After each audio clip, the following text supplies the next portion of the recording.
You can feel it, even if you can't name it. You work hard, you try to improve, you scroll, you plan, you buy the right things, you chase the right ideas, and still you stay stuck near the bottom like gravity is personal and targeted. The uncomfortable truth is not that you are unlucky, it's that the economy is not a motivational poster. It is a distribution machine, and you have been assigned a role inside it.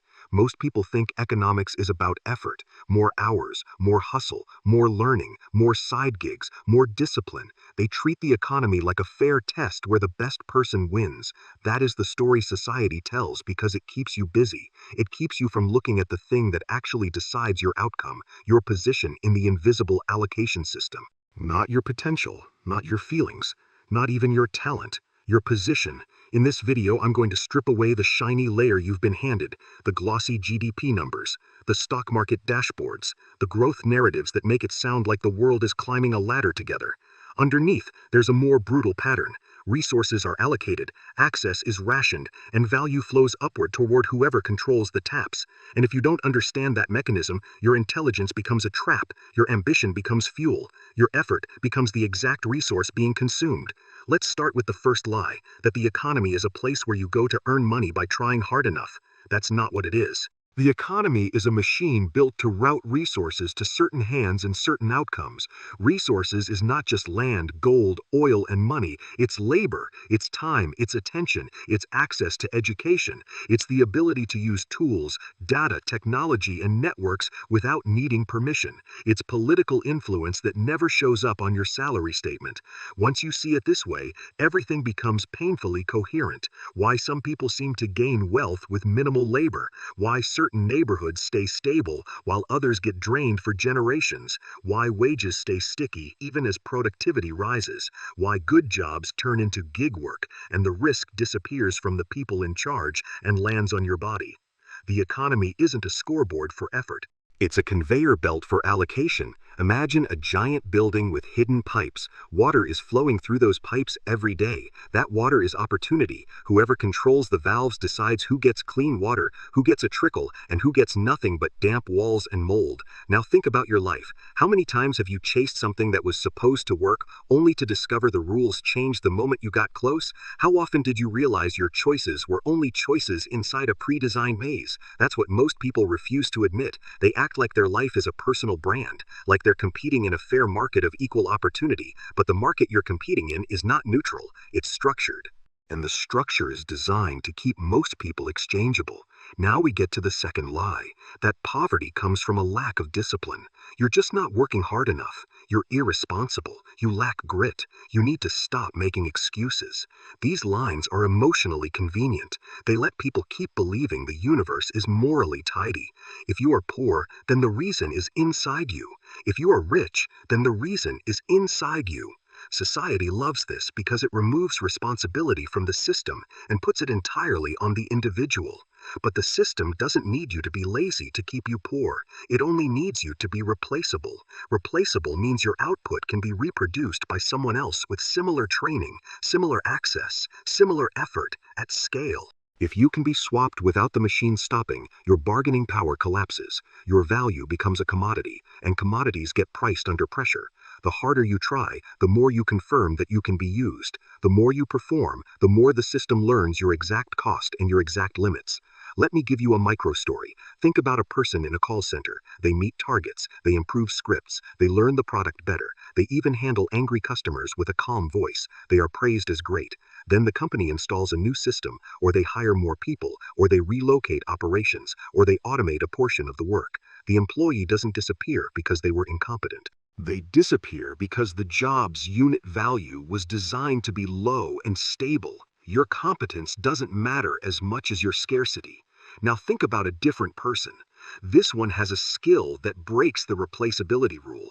Maybe they can do something deeply specialized. Maybe they can manage risk. Maybe they hold a rare credential combined with real-world experience. Or maybe they have a niche capability tied to a network others can't access. That person might not work fewer hours, but the system can't casually swap them out without paying a major price. And when scarcity increases, price changes. That's not fairness. That's not morality. It's just the mechanism of allocation. So here is the psychological punchline. When people say just work harder, they are asking you to keep supplying energy to a machine that can use you and replace you. They want you to pour your life into the role you've been assigned without ever asking whether that role is structurally doomed. This brings us to the third lie, that your effort should eventually be rewarded with upward mobility. You've heard the comforting phrase, work hard and you'll be fine. Do what you're supposed to do, follow the plan, save money, get a degree, buy a home, then one day you'll escape. It sounds warm because it offers a moral contract. The contract goes like this: you suffer now, you get safety later. But contracts require fairness, and fairness requires that the rules are not stacked. If you look honestly, the rules are stacked in three directions at once. Your labor gets priced low.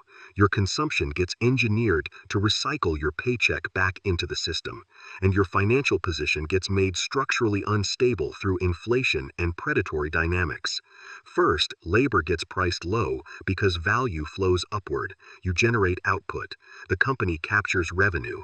Then someone else decides how that revenue becomes compensation. And there's a difference between being the person who creates value and being the person who owns the system that routes the profit. Think about the person who moves boxes in a warehouse. They are physically exhausted. Their body is the cost. But the warehouse doesn't just exist on the sweat of workers. It exists on contracts, logistics, technology, ownership, and pricing power. Who decides pricing? Who decides margins? Who negotiates with suppliers? Who writes the terms? Not the person sweating under a forklift. The system is designed so the person who creates value is not the person who keeps the share. You might feel you're doing everything right. You show up, you hit targets, you get promoted once. Then something changes and your raise never matches your output. Why? Because your replaceability sets your ceiling. The company can always find another good enough worker. They just need your labor, not your bargaining leverage. Second, consumption gets programmed. This is where people get emotionally defensive because it sounds like you're claiming people have no agency. You do have agency, but it's constrained. The economy doesn't just pay you and say good luck. It surrounds you with incentives that pull your money back into channels that benefit the powerful. You receive a paycheck and the machine is already waiting. Ads, discounts, social proof, new device launches, the constant pressure to signal status, food delivery subscriptions, micro purchases that feel harmless, then larger purchases that feel like necessary upgrades. Meanwhile, the psychological trick is that your spending becomes a substitute for control. You tell yourself you are choosing. You are not choosing freely. You are choosing from menus designed to maximize extraction. Now let's be honest about something most people won't say out loud. Spending also functions as emotional regulation. You buy because you feel anxious. You buy because you feel behind. You buy because you need a reward for surviving another month. So your consumption isn't only economic, it's psychological. It keeps you calm while keeping you financially trapped. Third, finance gets structured unfairly. Here's the brutal reality. If you only hold cash, inflation is a silent predator. Every year, the purchasing power of your saved money shrinks, and while the average person worries about saving more, the wealthy convert cash into assets that grow, compound, and generate returns. People talk as if the choice is work versus invest. That's not accurate. The real choice is stay in cash and lose slowly versus own assets and grow. But most people don't reach ownership because access to ownership is itself allocated. You need capital to deploy capital. And if you're stuck earning wages that barely cover your living expenses, you don't have enough left over to buy into the systems that compound wealth. This is where the economy becomes a trap disguised as a ladder, because society sells you the idea that time plus effort equals freedom, but time plus effort inside a distribution system where you stay replaceable often equals burnout plus disappointment. You can work 12 hours a day, you can do it 7 days a week. You can become the person your friends admire for being disciplined. Then you still don't escape because the problem was never your hours. The problem is that you are feeding a conveyor belt where the output you produce gets siphoned away from you, and there is something else, something colder. When you live in a system like this, the story you tell yourself becomes part of the mechanism. If you believe your suffering means you'll eventually win, you'll accept more suffering to chase the distant reward. If you believe your failure is personal weakness, you'll blame yourself and keep trying the same plan. If you believe you simply need to hustle harder, you will keep donating your life to the machine.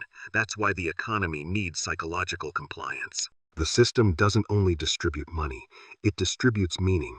It tells you what is noble, it tells you what is realistic, it tells you what to be ashamed of. It turns self-blame into a leash. Now we escalate, because once you understand the distribution logic at the level of labor and money, you start noticing it everywhere.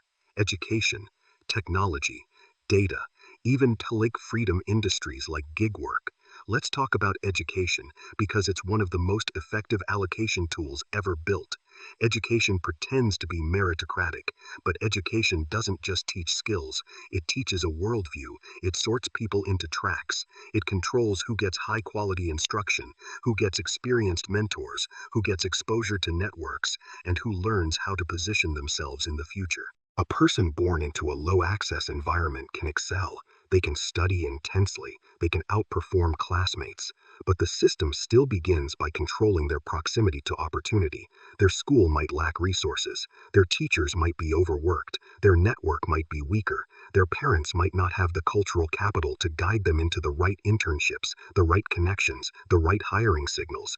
Meanwhile, the upper tier of society doesn't just access knowledge, they access the scaffolding of power, language, international programs, study abroad, elite institutions, soft skills that function like currency, and most importantly, they build networks early. They learn who to know before they need it. They learn how decisions are made in rooms most people never enter.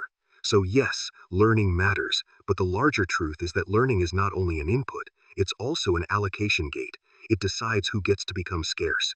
Scarcity is the key concept you need, because a system like this can absorb nearly anyone into the lower ranks. It cannot absorb everyone into the upper ranks. That would break the distribution model, so it creates gates that produce scarcity for the few and replaceability for the many. Now look at technology. People think the internet is free. They think platforms exist to entertain and connect, but the underlying business model is extraction. Massive companies collect behavioral data, search history, purchase patterns, movement patterns, attention patterns. They transform your life into signals.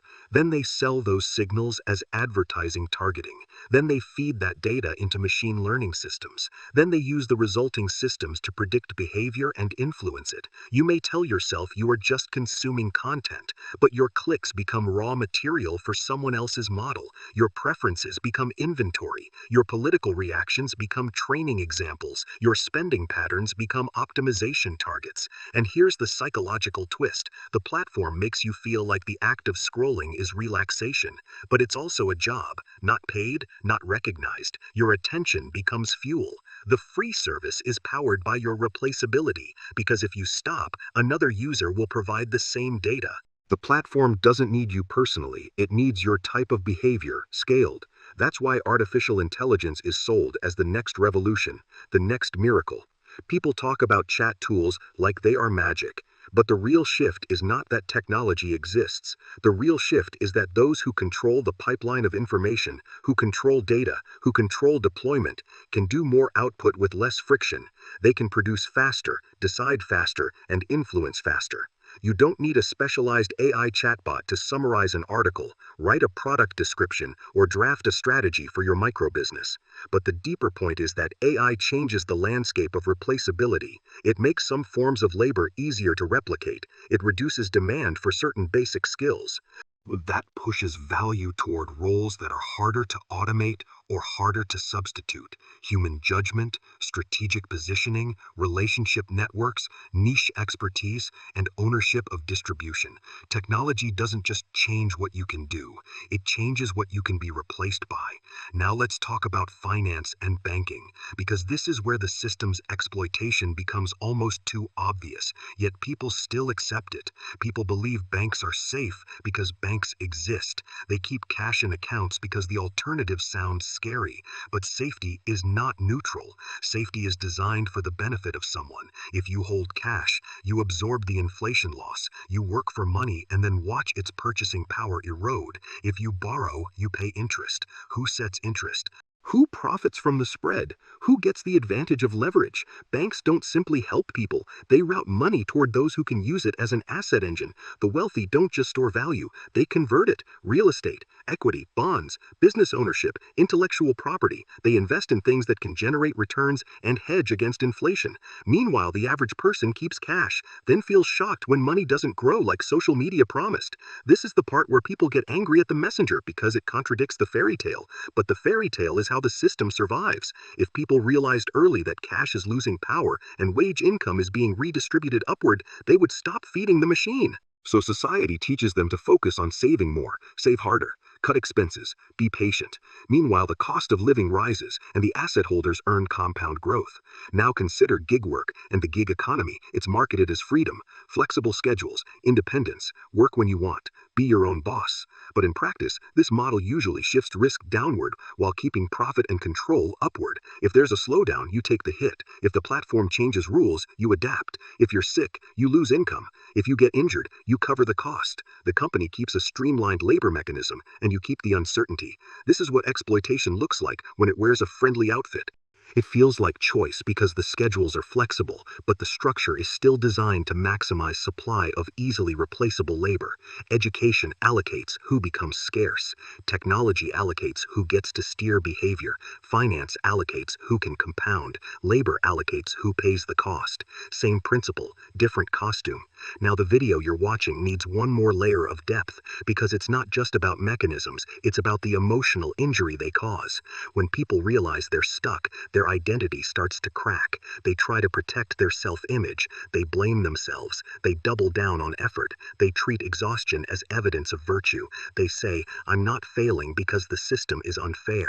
I'm failing because I'm not trying enough. That's how the machine keeps extracting.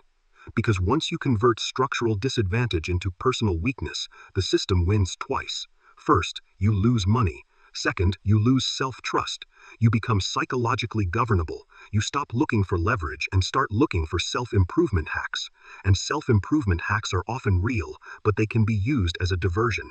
Learning skills is good, but if you keep learning in a way that never changes your position in the allocation chain, you might only become a better fuel source. You might become a more efficient worker inside the same low-value slot. So the question is not, are you capable? The question is, are you being routed towards scarce value or replaceable labor? Now let's get concrete about the exit path, because if you think this video is just condemnation, you will miss the only actionable insight inside it. The exit is not work harder. The exit is stop playing a game where you are guaranteed to lose because you cannot negotiate your own value. You do that by changing scarcity. You aim to become harder